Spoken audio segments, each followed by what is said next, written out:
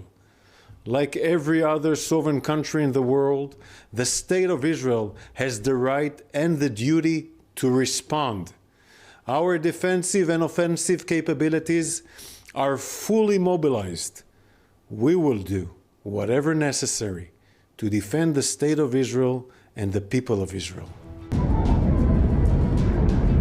Tehran समेत अलग अलग शहरों पर इजराइल के हमले के बाद ईरान ने अपना एयर स्पेस एहतियात के तौर पर बंद कर दिया। इजराइल ने जिस तरह ईरान के ठिकानों को निशाना बनाया, उससे साफ है कि उसने पूरी तरह पुख्ता प्लानिंग की थी। पहले से उन ठिकानों को चुन लिया था जहां हमला करना है।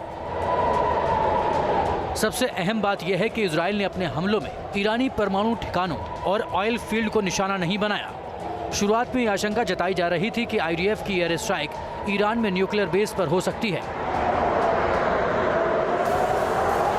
लेकिन हमला सिर्फ सैन्य ठिकानों पर ही किया गया।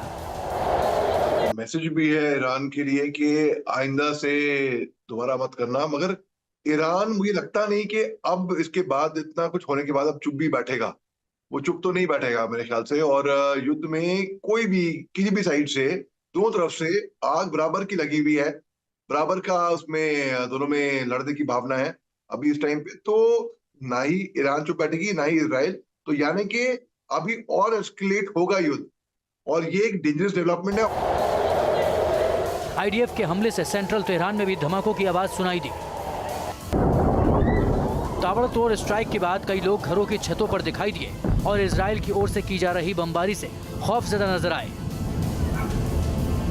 इजराइल की स्ट्राइक के बाद कई इमारतों से धुआं निकलता नजर आया। इजराइल की जवाबी कार्रवाई के बाद अब सवाल उठने लगे हैं कि आगे क्या होगा। क्या मिडिल ईस्ट की यह जंग पूरी दुनिया को अपनी चपेट में ले लेगी? Team news nation. News nation अब व्हाट्सएप पर खबरों के ताजा अपडेट के लिए न्यूज नेशन के इस क्यूआर कोड को स्कैन करें। न्यूज नेशन अब व्हाट्सएप पर खबरों के ताजा अपडेट के लिए न्यूज नेशन के इस क्यूआर कोड को स्कैन करें।